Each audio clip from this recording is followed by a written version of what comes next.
Good morning, ladies and gentlemen. My name is Ruth Wishart. It's my very great pleasure to be chairing this special event sponsored by the WWF at the Edinburgh International Book Festival. Our guest this morning, whom you all know, is a woman who for all of her life has been in serious danger of giving politics a good name. And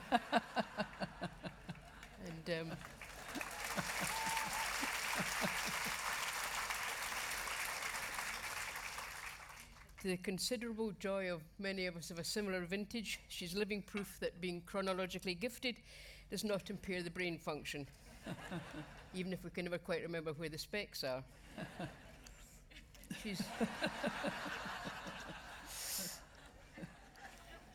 She's a member of the Elders, which is a group of stateswomen and men who are old enough to have acquired common sense and wise enough to know that it's time to share it. She became President of Ireland in the days when that country was not quite a watchword for gender equality, and subsequently the UN's Commissioner for Human Rights and later its Special Envoy on Climate Change. And it's that latter issue, ladies and gentlemen, which now dominates her working life and that of the foundation which bears her name. Her new book, Climate Justice, Hope, Resilience and the Fight for a Sustainable Future, details the impact that can be made by people worldwide in terms of their personal crusades and behaviours at this moment of maximum crisis for the planet we share and risk destroying. As I said, she's chair of the Elders, that group of senior stateswomen and men, and also they work in the field of conflict resolution and the empowerment of those who have not caused the dangers that we now face, but to stand to suffer most profoundly for them. Have you found them? I've just turned off my phone, okay? As I say, the chronologically gifted still have a brain function, it just is wired slightly differently. Please welcome the indomitable life force that's Mary Robinson.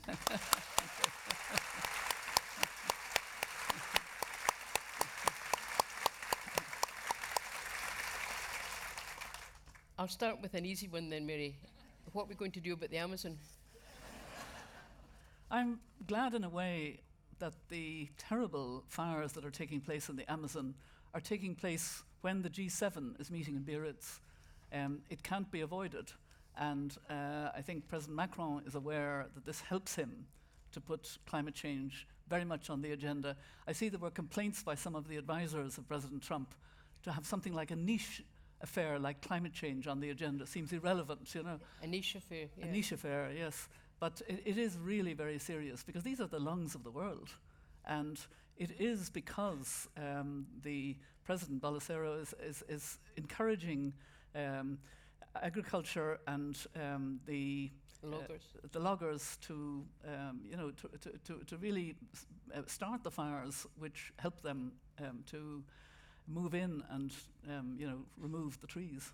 It was probably quite comforting for you to see from this morning's papers that there were hundreds of thousands of Brazilians who were taken to the streets to complain, never mind what's happening in Europe. There's a wonderful civil society in Brazil, which I know from my time as High Commissioner for Human Rights. Whatever the government, we have people all over the place. And actually, there's a very good former Minister of Environment from Brazil, whom I was a very good friend of before the Paris Agreement. I saw her almost crying on television the other day with what's happening. You know, it's very emotional for people, and rightly so, when you see that human activity is beginning to destroy beautiful parts of nature, and they'll be gone. You know, it's really, apart from the fact that it's making it more risky for young people to have a good future.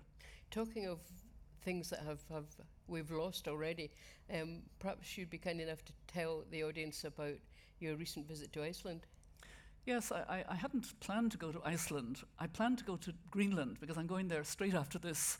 But I had Icelandic friends who asked me if I'd come last Sunday for a memorial for the first glacier that has completely died, become completely extinct. And a poet in Iceland had written a lovely memorial, which I think some of you may have seen because it did get a lot of publicity. And it talked about this was the first of about 300 glaciers in Iceland. We know what to do, and only you will know if we did it, meaning younger generations. And so it was a really good message. And we went to the place, first of all, where the Prime Minister of Iceland, who's a young woman, well, everybody's young to me at this stage, but she's genuinely a young Prime Minister, Katherine Jacob's daughter. She spoke first very well about the impact for Iceland, but also for the world. And I found that when she invited me to speak, I found that my voice almost broke because it was such an emotional moment. I mean, let's put it this way, the Irish do funerals very well. I think you do them pretty well here, but Ireland's very proud of doing funerals. We take them very seriously. You give good funeral. Yeah, but actually to be at a funeral of a beautiful part of nature which wasn't going to return, was really sad. I was saying to you earlier this morning that I heard somebody in the World Service describe that bit of the Amazonian rainforest which had already been burned to the ground as like looking at a graveyard. Yes, the same thing, yeah. And it's the responsibility that we have for future generations, and the children are telling us. I had a lovely conversation yesterday with Holly Gildebrand, I think was her name. I call her the Greta Thunberg of Scotland, aged 14.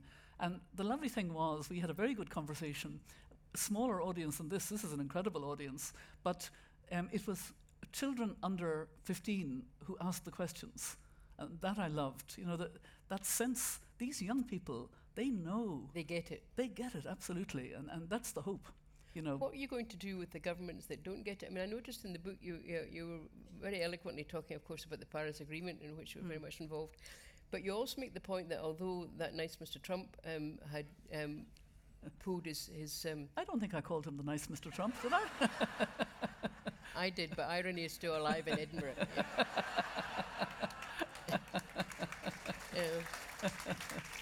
But I noticed that although he tried to pull the US and did pull the US out of the being a signatory to Paris, you also make the point, which is quite comforting, that a lot of people, not least the people running New York and California and various other parts of America, are going ahead anyway as if they were still signatories. So what I'm wondering is, if, as we know, America is getting more and more involved in renewables at a business level, do you think that might actually sway the kind of Trumpian tendency? I think there's a lot of awareness and change going on. When I was in Iceland, a group of business leaders called the B Team that I have a connection with as an elder. I'm actually chair now of the elders since the sad death of Kofi Annan. Not sure there's anything you're not chairing at the moment. Stuff. Anyway, what happened, we recognized that not only were we marking the death of a glacier, but the following day and the following, especially on the Tuesday of last week, this was on last Sunday, last Tuesday, the Nordic Union were meeting with Angela Merkel in Iceland. And this group of business leaders, who were leaders of the top companies in the world, signed a strong letter pleading with the Nordic Union to declare a climate emergency, to help create an urgency for the G7 and onward to the Climate Action Summit, etc. Why are business leaders so much more likely, if they're not fossil fuel, much more likely now to be aware? Because they look ahead 10 years, 20 years, and they see it's going to be very bad for business if we have a climate-disrupted world, which we're now heading into. We could have 200 million climate refugees by 2050. That's an estimate. Where would they go? How could that be good for business? And what I find very frustrating as a former head of my own country is the short-termism of governments. They don't seem to be able to see beyond the next election, beyond, that's the frightening thing, because despite the awareness, despite the fact that the technology has meant that solar and wind have become much cheaper, battery retention is much better, still we're not bending the curve. You remember the report last October where the Intergovernmental Panel on Climate Change told us in very clear terms that the whole world needed to stay at 1.5 degrees, and that what that meant was we have to reduce carbon emissions by 45% from 2010 levels by 2030. They said you have 12 years.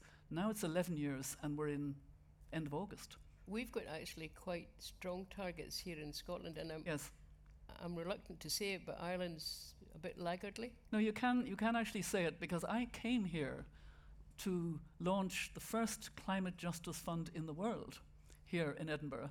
a few years ago, and I've been aware that Scotland's climate policy is much, much better, and you're very conscious. It's partly because it wasn't one of the things that Britain could rule for you. You were able to do it yourselves, so you did it well. Well done. Am I allowed to clap? And it is true. Our Taoiseach in the European Parliament about April last year was asked a question in a context of a discussion on climate, and he said, I have to admit that Ireland is somewhat of a laggard on climate change, and we have to change. And that was a great release for me as a former president, because I have to be very careful. I have quoted the Taoiseach so often that we're somewhat of a laggard on climate change. But we actually, there is now a recognition. We've had a plan. Plans are no good unless they're implemented. And what I kind of message now when I'm talking to audiences is, I had the privilege when I was the special envoy of the UN Secretary General, Ban Ki-moon it was at the time, before the Paris Agreement. I watched in September 2015 193 countries conclude a messy negotiation for what they call the 2030 Agenda with its 17 Sustainable Development Goals. And I wear, somewhere on this side of me, I wear the badge that reflects the goals, because first of all, it's the only badge of the UN that I really like. It's a nicely designed badge. But the point was, at the end, the package, the 2030 Agenda, is really good. It's full of lovely language of human rights and gender and leaving no one behind. And I think the reason why is the 193 countries knew it was voluntary, so they agreed. And then we went forward to the Paris Climate Agreement in December, and I was even more focused on that because that was a treaty. It became weaker and weaker, but the small island states and the very poor countries, particularly in Africa and Nepal and Bangladesh, pleaded to have 1.5 degrees in the text, meaning that we shouldn't go above 1.5 of warming. We even chanted in the street, I remember in Paris, 1.5 to stay alive, 1.5 to stay alive. And we got a new goal, which was that we have to stay well below 2 degrees Celsius and work for 1.5 degrees. And that's what the scientists were asked. They were asked to explain what's the difference between 1.5 degrees and 2 degrees. And if there is a difference, do we have to stay at 1.5 degrees? And the scientists had never examined this before. They had to do it because the new goal was well below 2 degrees and working for 1.5, and what did this mean? And what they said was, between 1.5 and 2 degrees, very bad things happen. The coral reefs will pretty well disappear. The Arctic ice will pretty well disappear.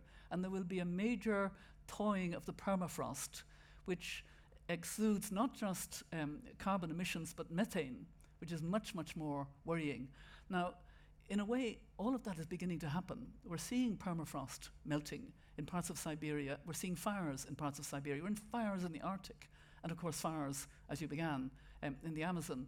So, in many ways, the children are right to be worried about their future, and they're right to be very direct with us, because it's our responsibility. We have time, and we have the possibility, but we're not doing it. We're not bending that curve yet. Interestingly, with you flagging up the permafrost crisis as well, because one of the, this book, apart from being a handbook of why we have to act and why we have to do it now, there's also some very powerful stories of people who have made a huge individual contribution to trying to raise consciousness. And one of them is a woman from Alaska who had precisely that problem. You might want to just tell the audience a bit about her. Yes, and even before I talk about Patricia Cochrane, who's the scientist from Alaska, two of the stories, there are 11 stories in the book, and I often joke that 9 of them are about women, but there are also 2 good men, The ratio's about right. But, in many ways, I could have written about 40 people. My very good editor said, make it a short book, Mary, which it is. But it was a tactical book at the same time. So there are 2 stories about in America, and they happen to be 2 women in America.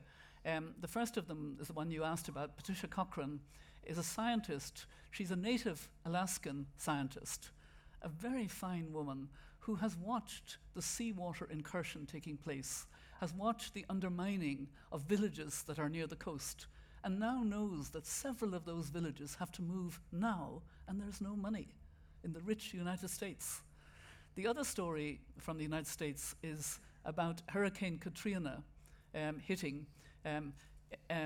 We think about New Orleans, but actually it also hit East Biloxi, where Sharon Henshaw lived. Sharon described, when she was talking about where she lived in East Biloxi to me, said, well, of course, it was the wrong side of the tracks. She was African-American with sort of reddish, purplish kind of red hair that she died. Wonderful character. And she had a salon in East Biloxi in her small part of being the wrong side of the tracks. And it was a place for women to go to get their nails and their hair done. And she called herself a cosmetologist, I think, or something. Yeah, anyway, a strange title.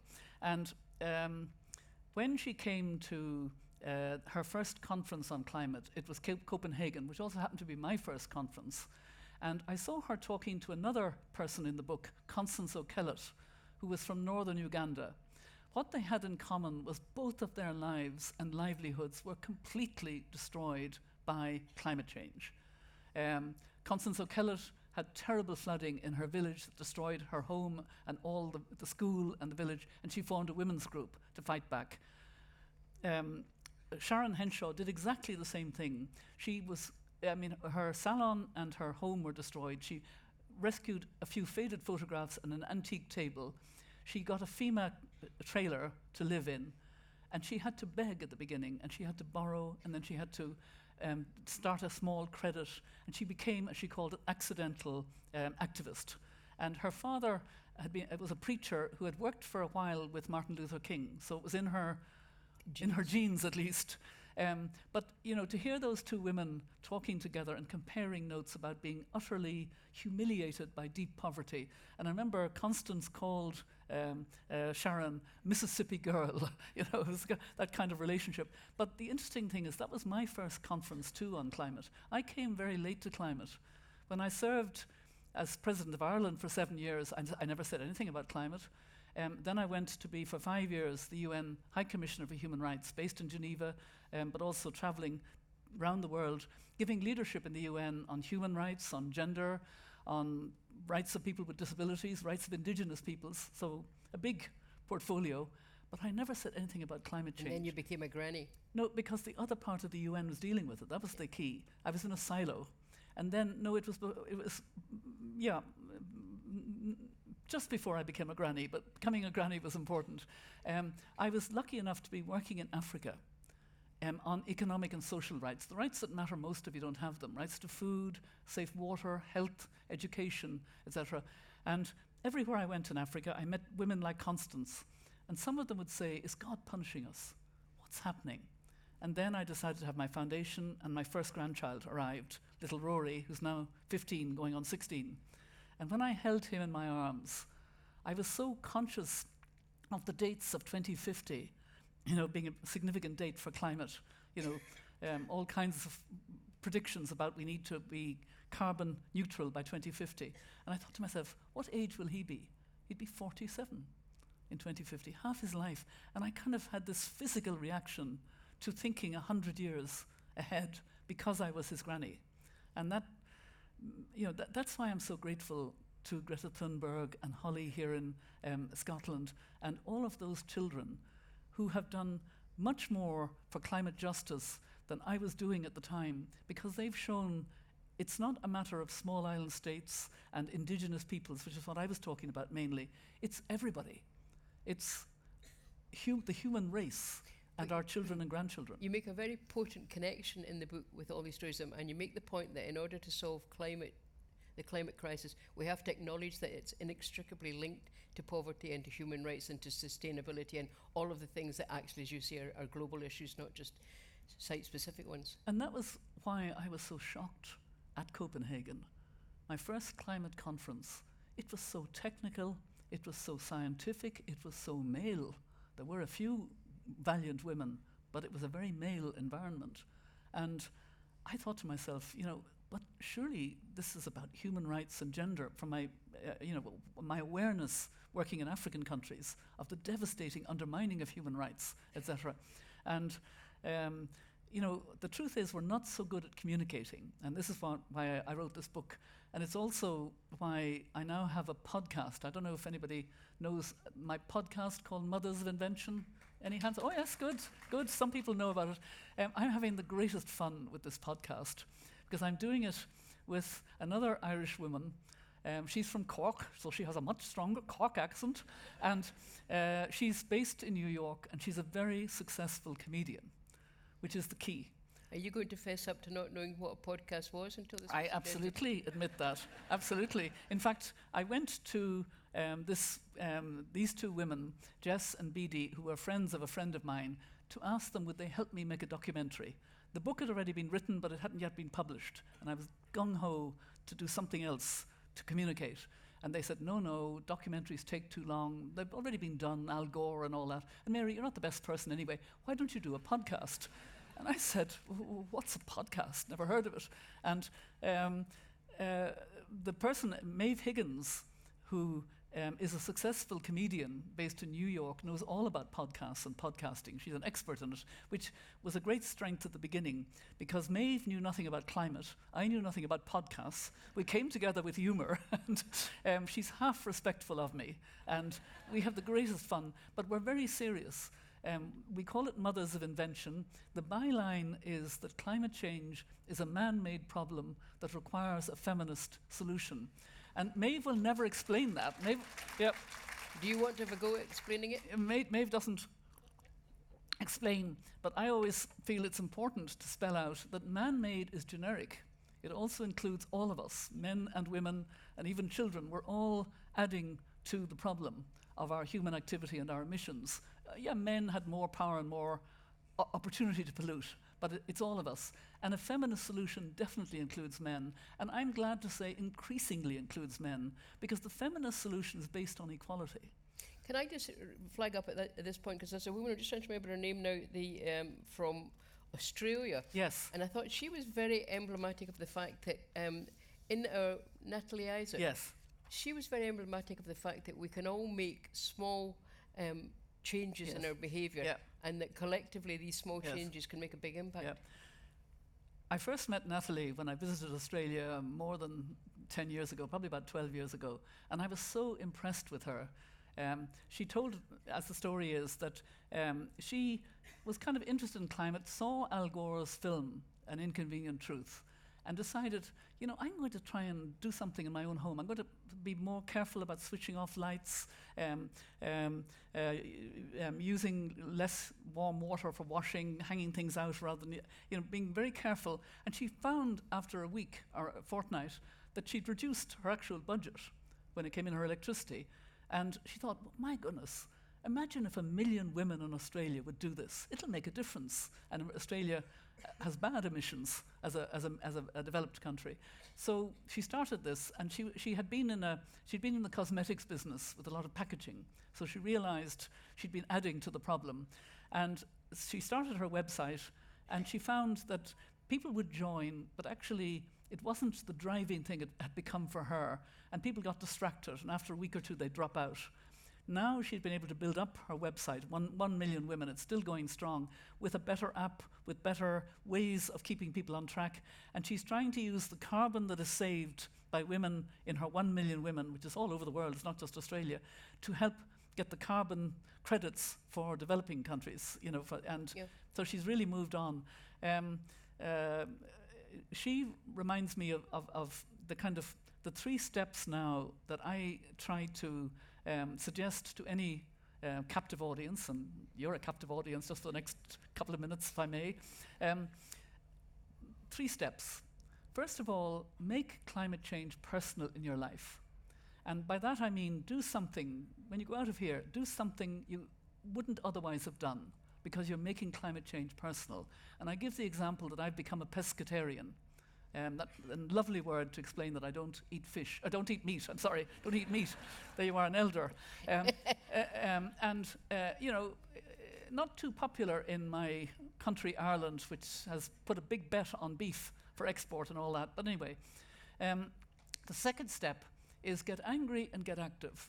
Get angry about all those with more responsibility, and that's governments across the board. Yes, Scotland is doing well, but could even do better, and I'm sure Nicola Sturgeon would agree, could do more. business, particularly fossil fuel, but also agribusiness and tourism, etc., they all need to adapt much more quickly to reducing their footprint.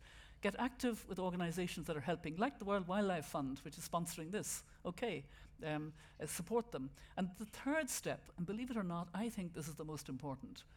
We have to imagine this world that we want to hurry towards. We want to get there in 12 years with a 45% reduction in carbon and then get to zero carbon by 2050. What does this mean? I think it means, first of all, a much healthier world, because we'll have got rid of the fumes of carbon. Much healthier for water, for air. It has to be a much fairer world. We actually have to implement that 2030 agenda that governments thought was voluntary. We've got to go ahead and implement it because it wants to give energy to developing countries that is clean energy. And they need the investment, they need the support, and they need the off-grid energy.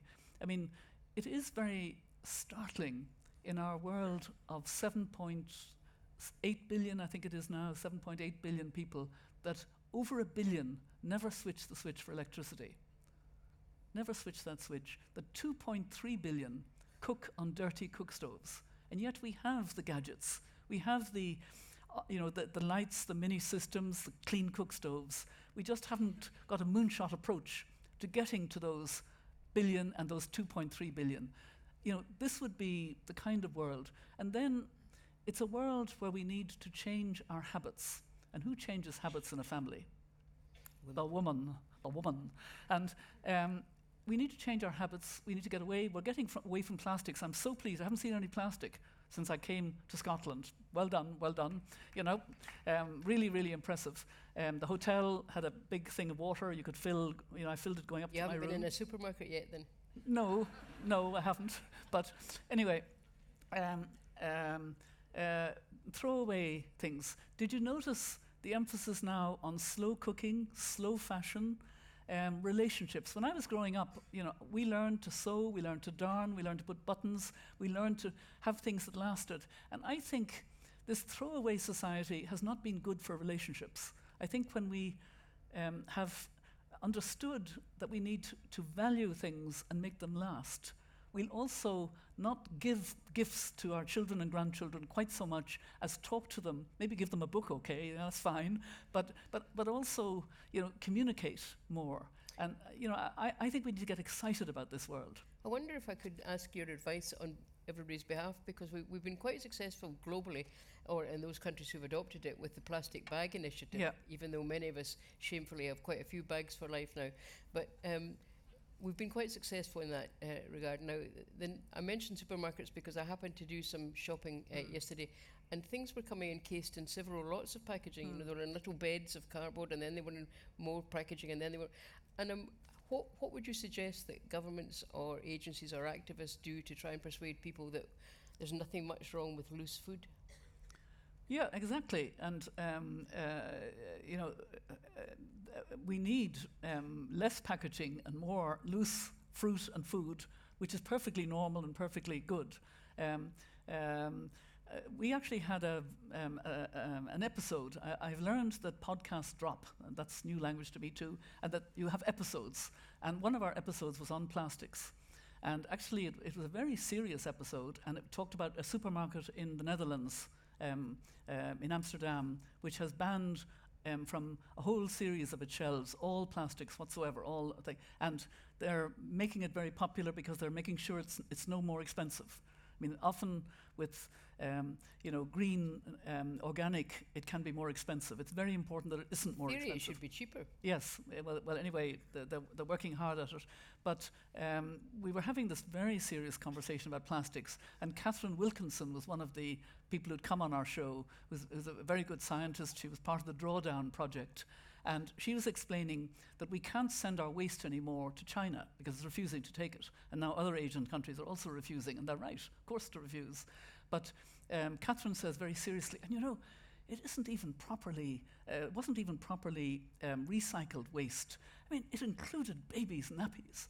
And Maeve starts a rant. Those babies, they should be more accountable. Look at those babies, they should really, that's not right. Oh, I'll talk to those babies. And we just burst out. And, and that's what you remember, in the podcast when we're talking about plastics. It also reminds you, of course, that in order to sell a serious message, humour never goes amiss. I learned that lesson a little bit too late in life. I learned it from some of my fellow elders, like Archbishop Tutu.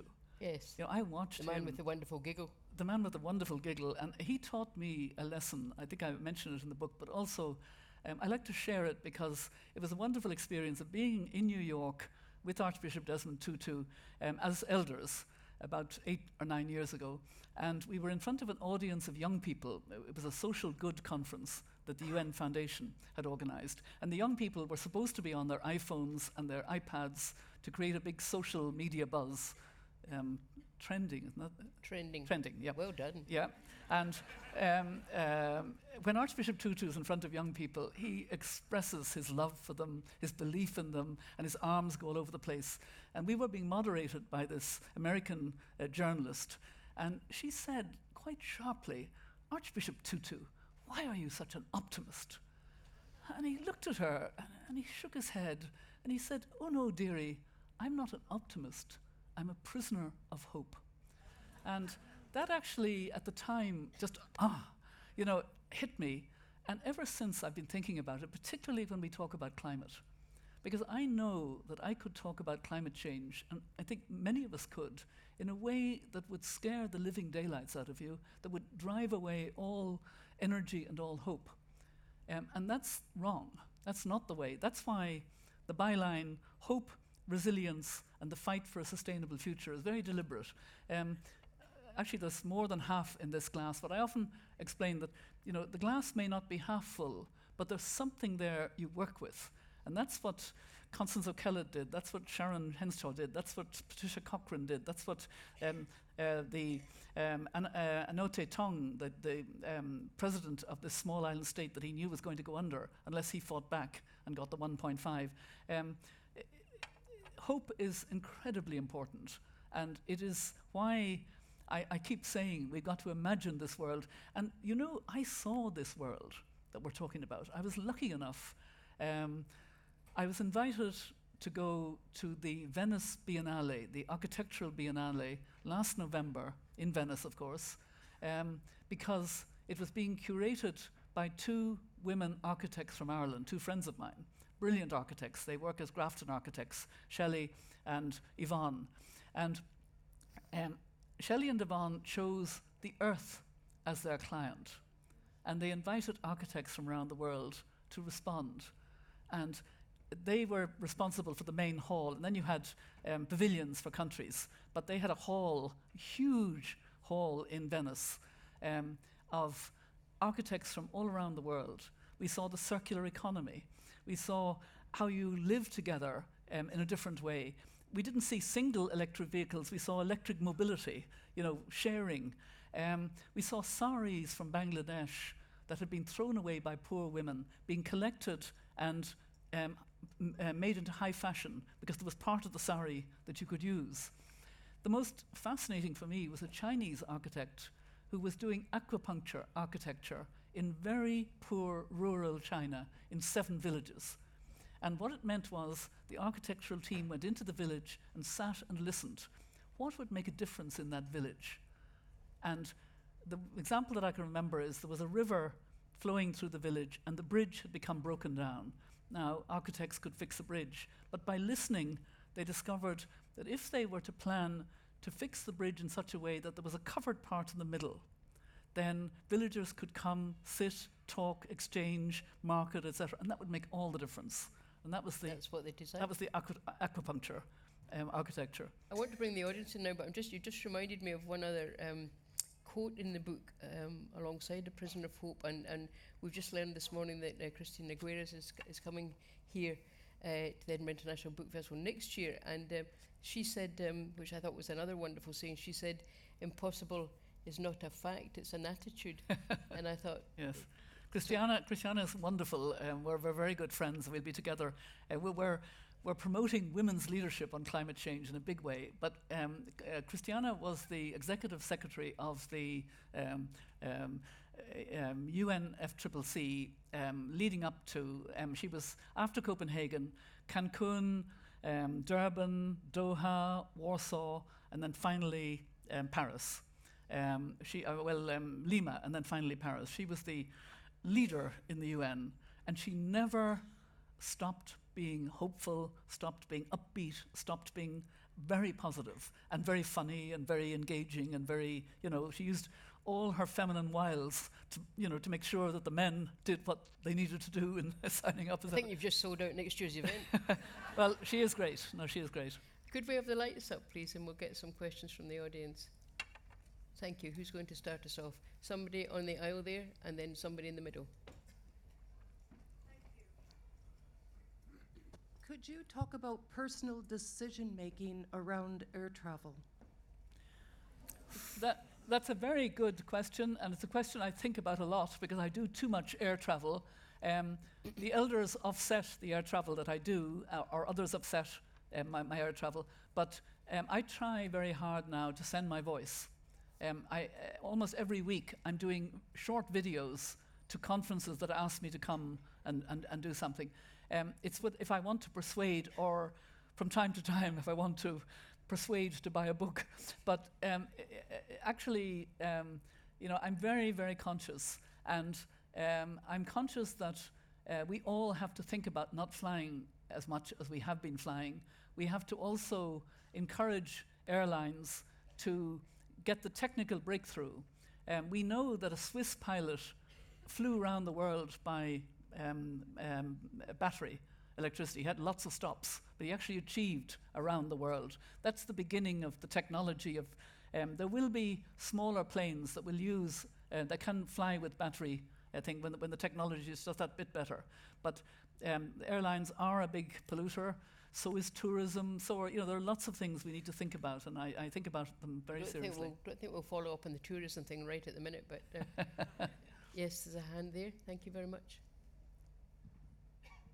Mary, I'd just like to get your perspective on what role and indeed responsibility you think the media have in all of this. And I suppose by media, I mean your kind of traditional broadcast media, but also kind of as a supplementary social media and the role that has, I suppose, as kind of we're moving away from the traditional mainstream.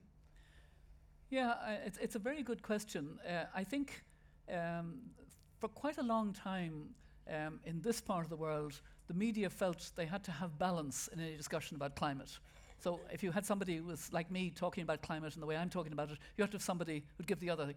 I'm glad that the media has copped on. That's no longer relevant because the preponderance of science is one way, and people can see that human activity is causing so many disruptions now. In the United States, that's different. You still have to have the contrarian view. It's sad that that's the case, but it is the case. I think on social media again can be incredibly important, and that's why I've done the podcast. That's why I very much believe that the reach of people like Greta Thunberg, for example, and Holly. She was talking about what she has done already, because that's the communication of young people is much more social media. And so, but if you look at the attacks on Greta Thunberg now, they're horrible, absolutely horrible. And hopefully, she has both the support and the mental strength herself not to be affected. And I asked Holly yesterday when we were having a conversation together, I said, are you getting, criticism and that? And she said, yes. She said, but I don't pay any attention. She was strong enough not to. She had good Scottish blood in her, Just could you wait for the microphone? Is there somebody over here, because I'm facing the wrong way, and then up there, if you could get that mic to whoever is up there. Somebody, the other mic. Thank you. You mentioned Archbishop Tutu. Yes. I'm wondering if you would talk a little more about your work with the group of elders and what you consider to have been their major achievements. Thank you for that question. I was invited to join the elders right at the beginning in 2007. We met informally with Nelson Mandela and Graça and Archbishop Tutu and Jimmy Carter and Kofi Annan, etc., for a planning meeting. Then we were launched in July 2007, which was Mandela's 89th birthday. And we were lucky for the first few years he would join us for a lunch or something when we would be in South Africa. And Grasa has been a very strong member.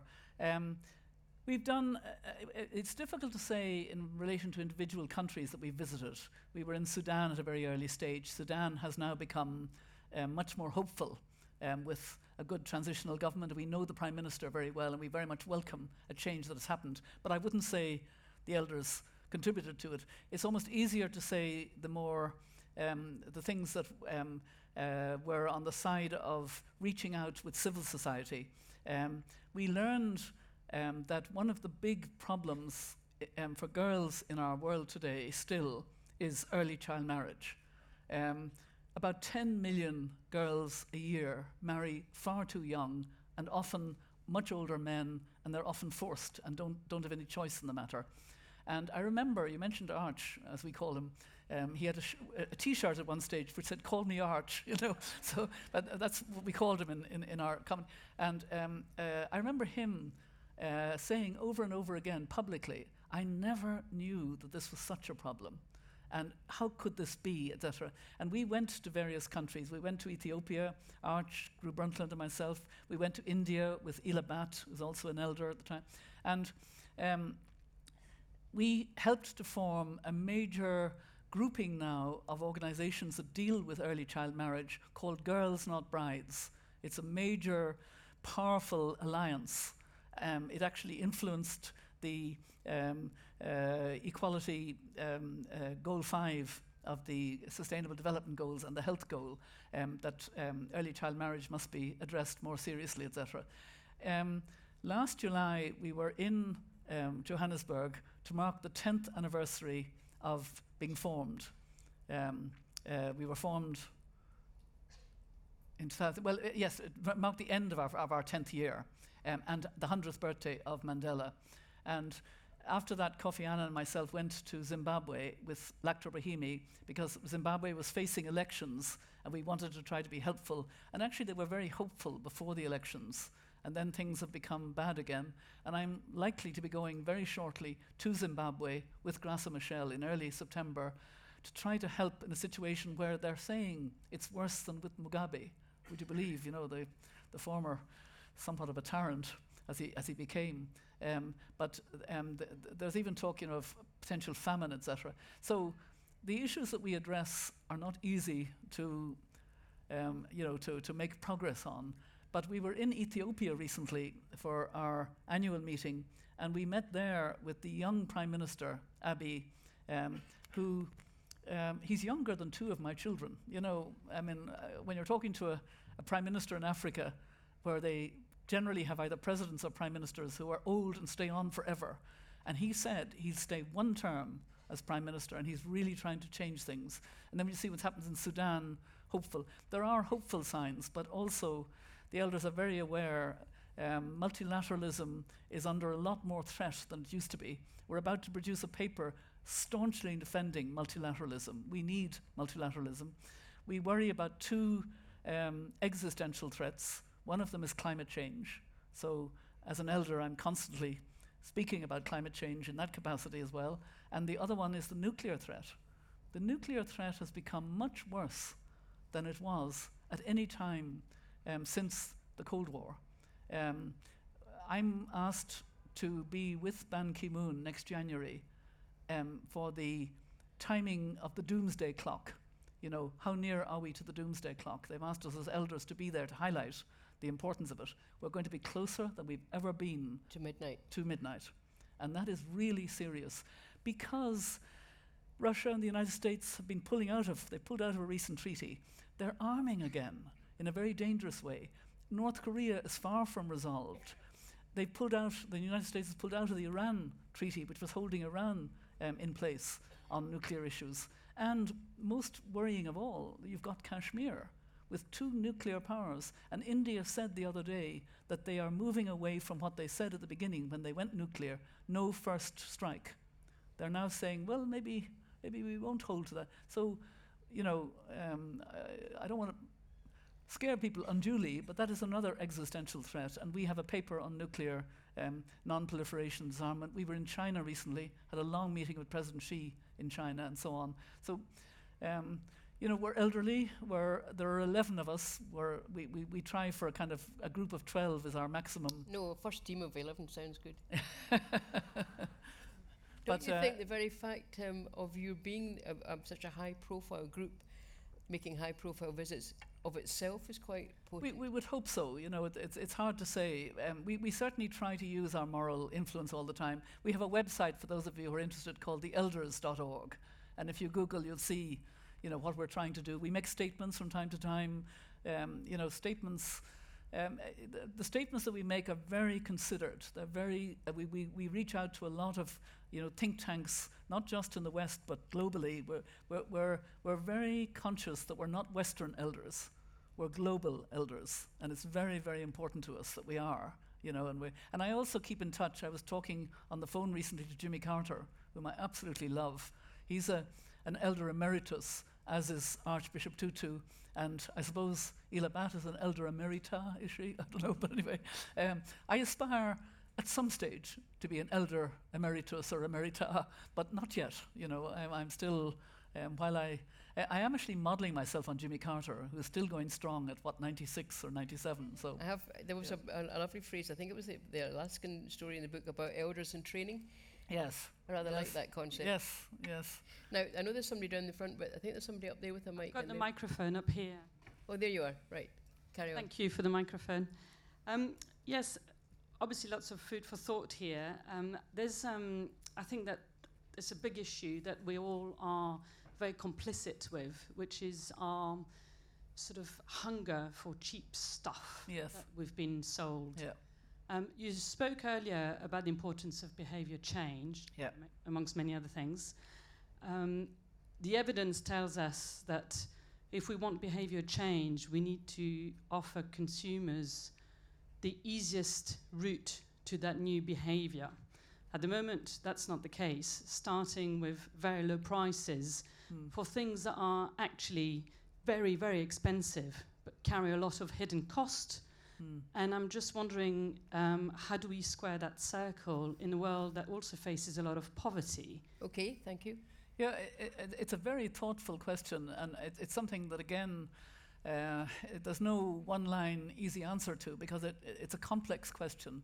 I actually, I'm very pleased that Oxfam is saying to people, don't buy new jackets. Come into Oxfam and get something that you'd be perfectly reasonable, but it's not going to add to the. Be loved. Yes, exactly. And as I said, the slow food, etc.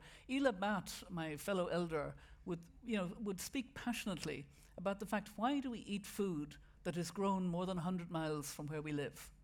It's a really good question. Food travels all around the world with carbon footprint, but it's an externality we're not accounting for, the carbon of it. There is no easy answer to these questions. We have a global economy that is built on the cheap throwaway society. The Black Fridays, consume, buy, shop. We can't actually go ahead in the future with that kind of incentive to our economies. It is a very, very big issue. But by having clean energy, we certainly reduce the emissions on the production of goods. We also have to try to encourage that we make to last, so that we're not extracting from Mother Earth more than she can possibly give us. Now, lady in the front here. My question is very close to home. What are we going to do about books? Because we use so much water and power to make paper. I'm shocked by that one. I'm saying nothing at all. I have to say, I hope that we can find ways to produce books that are carbon zero. I hope book producers, book publishers are working hard, as every publisher, as everybody who's making anything should be, to put a nail in or a stake in the ground and say, we will be net zero carbon emissions by 2050 in producing books, and we will still produce books, because I still want my grandchildren and their children and grandchildren to read books and not just. There's quite a large global tree planting movement now. that's another, the offsetting through the tree planting and cooperating in doing that. I'm aware of that, yeah. No, gentleman there. Have we got somebody with a mic, first of all? No, gentleman in the aisle then, please, thank you. Climate change is obviously very important, but what I fear is that it tends to belong to the liberal left, and it has to belong to everybody. I mean, you mentioned earlier about the business people that you're dealing with who would not normally probably be considered to be supportive of this. What can we do to make this issue belong to everybody and not just a section of society? Well, one short answer would be listen to the children. Listen to our children. I think the young people get it much more, and there's a real sense, you have Extinction Rebellion now, who feel so strongly about it that they're prepared to have peaceful protest and be arrested. The reality is that I think there is much more awareness. I was going to tell you a joke. It actually wasn't a joke. It just happened. I had my foundation on climate justice, and I still work from that office in Dublin with the plaque of the foundation, even though it came to a planned end earlier this year. And before the Durban conference in Africa, two members of a Pan-African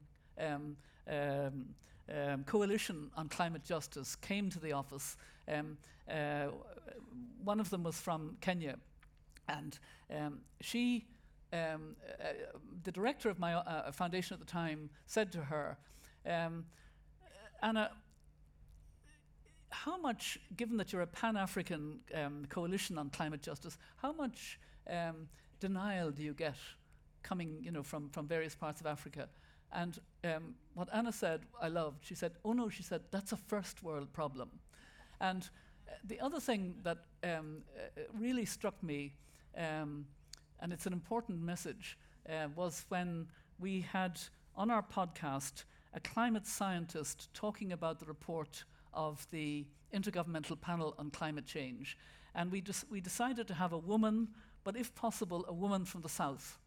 And there's a very good scientist in Botswana, Pauline Dubé, who had been at the meeting in Korea of the IPCC, had taken part of the discussions, and I was asking her, or Maeve and myself were asking her about that meeting. And she kept saying, I have such empathy for developed countries because they're going to find it much harder to get to zero emissions. They have these grids, they have all these workers.